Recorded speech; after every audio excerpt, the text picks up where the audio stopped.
Hey, what is Strikers? I'm Dries. And I'm Jente. Welcome to Glanum. Where apparently the Gaulish god Glan lives.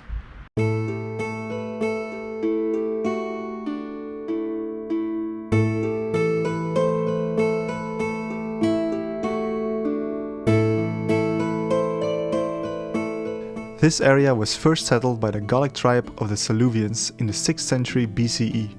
As a passageway through the Alpine mountains, it benefits from the natural protection of its ridges.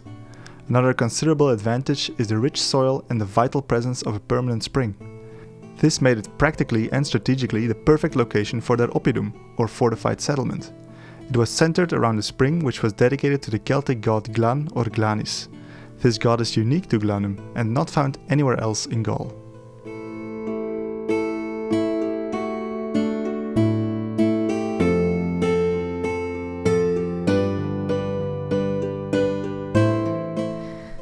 This house, known as the House of Antai, is a typical Hellenistic Mediterranean design with rooms distributed around a courtyard with a basin.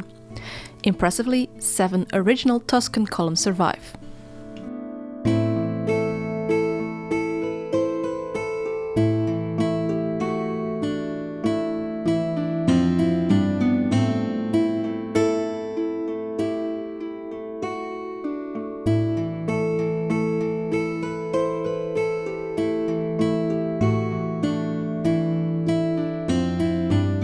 In the 7th and 6th century BCE, the nearby Greek colony of Massalia, known as Marseille today, was founded.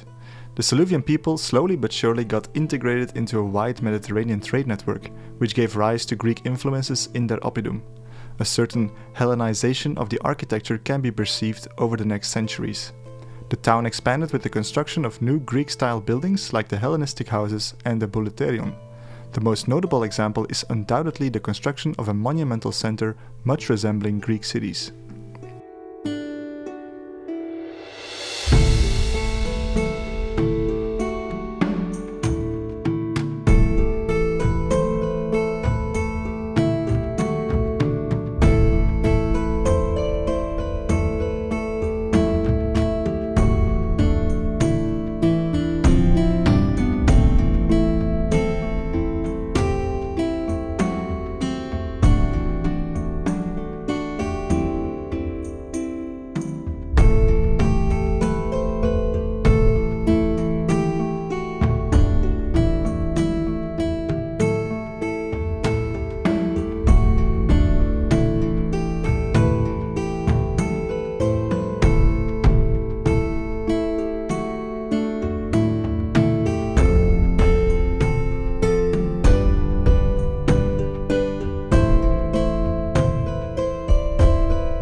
These are the remains of the Roman thermal baths, of course with the typical elements of a palestra, frigidarium, caldarium and so on.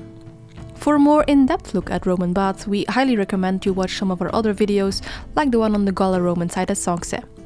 Glanum's baths also feature a grand public pool with an impressively sculpted fountain.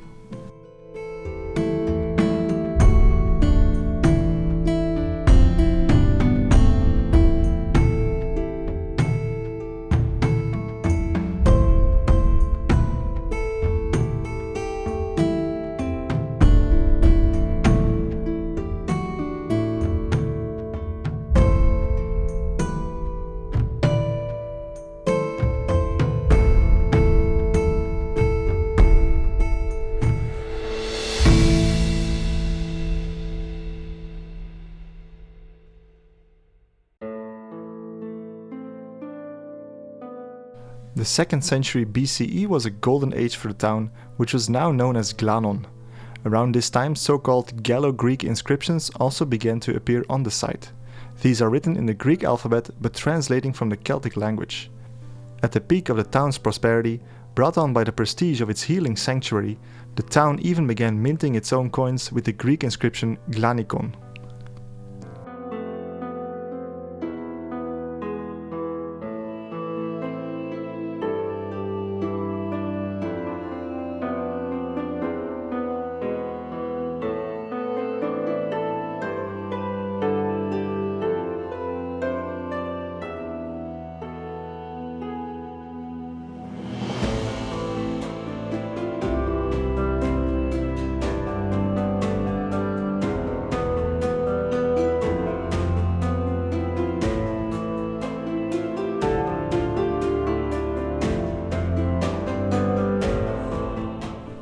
We now move towards the monumental center of the town, starting here with the Roman Curia.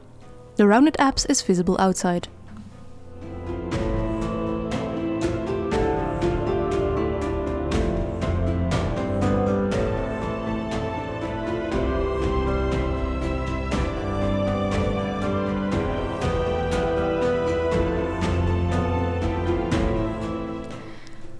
Glanon's prosperity came to an abrupt end at the end of the 2nd century BCE. The town suffered successive destructions by the Romans as the region was subjugated. Glanon's civil and religious edifices were dismantled in favor of housing. This was followed by the construction of the monumental Roman center featuring, of course, a forum, basilica, curia, temples and thermal baths. It was during this period the city's name was Latinized and Glanon became Glanum.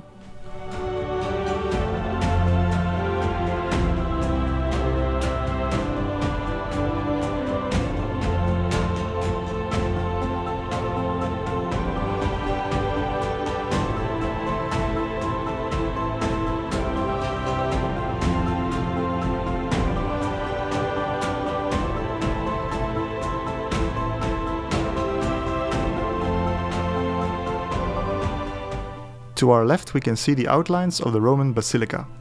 Underneath the forum we see the old well.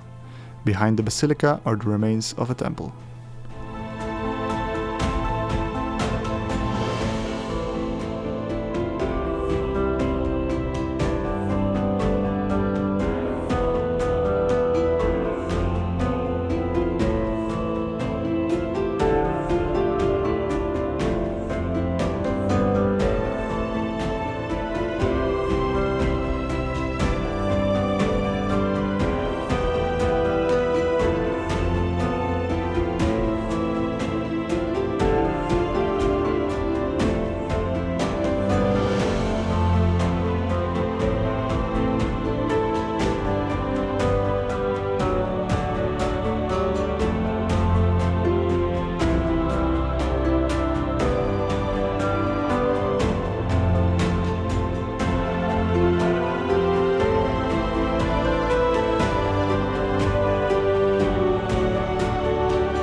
The Forum was of course the heart of the Roman city.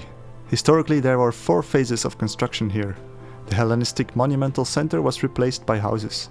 These were covered up by the first Forum, which was ultimately replaced by a second Forum. The restorations from 2007 favored the representation of this last phase, which is what we see today. The Forum was lined with shops and the basilica and was the central meeting place in the city.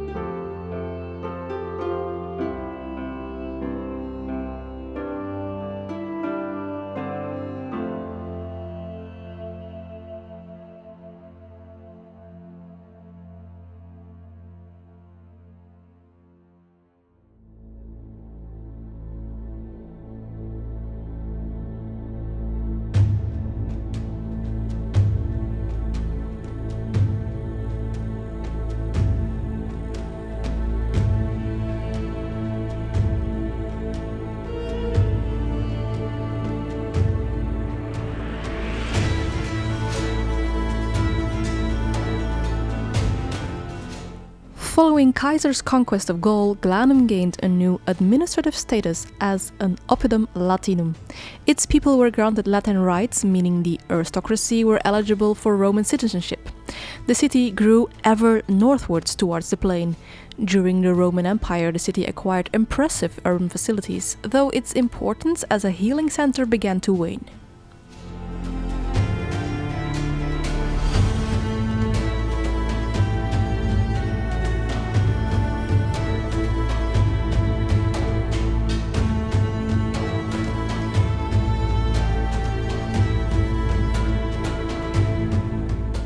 These 2 Corinthian temples, of which one is partially restored, featured similar decorations, but differed significantly in proportions. They were probably dedicated to the cult of the Roman emperor and his family, and were built early into Augustus's reign around 20 BCE.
Finally, we explored the Valley of the Sacred Spring, which was the original Saluvian oppidum and was protected by a rampart with a gatehouse.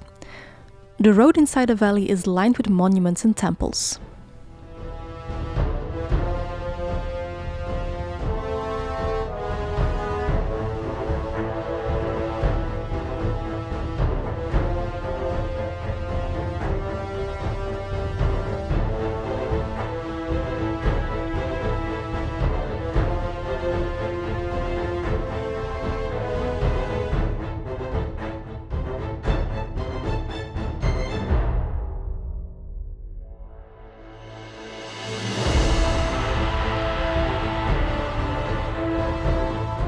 This part of the city of course also housed the sacred spring, which was home to Glanis and the Glanikai, or Glanic mothers, which were a triad of local mother goddesses. Together they protected the purity of the spring. Pilgrims could descend these steps and bathe in the healing waters.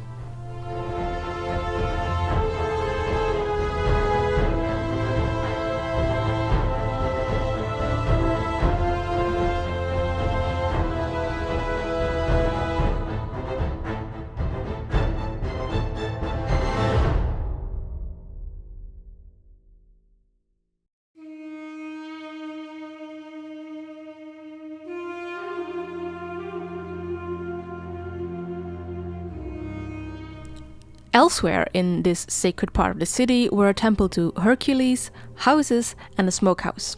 The smokehouse was used to preserve wine which was drunk at religious festivities.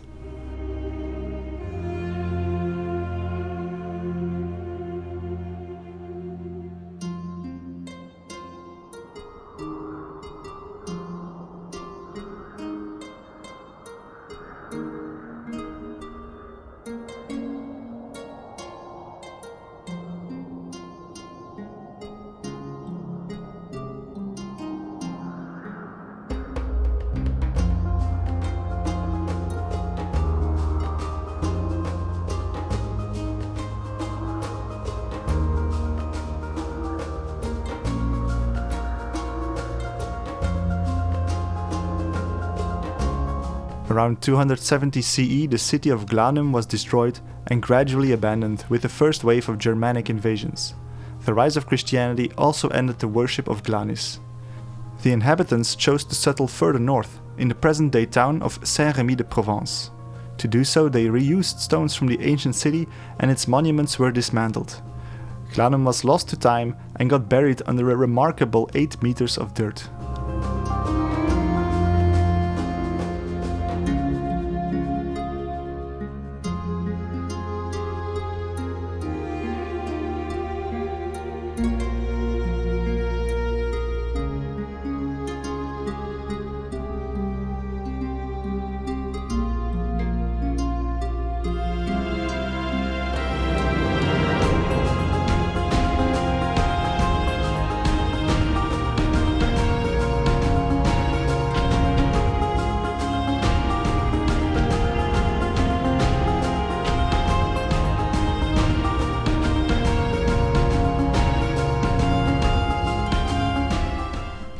Near the entrance of the city, two grand monuments are located, an arch and a mausoleum.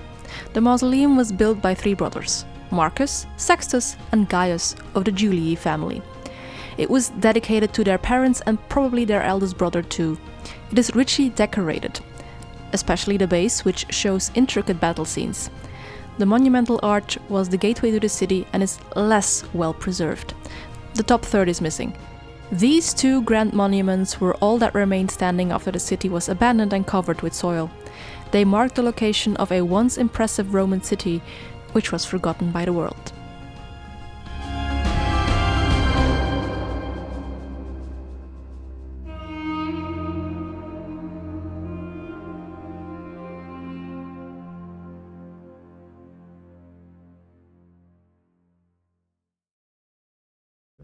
That was a really impressive ancient site. What do you think? Yeah, exactly. With a lot of detail still visible. Oh, thank you so much for watching. We were the History Hikers. And like, comment, subscribe and all the good YouTube stuff if you want to see more of these kind of historical places. And we'll see you at the next ancient site. Bye bye.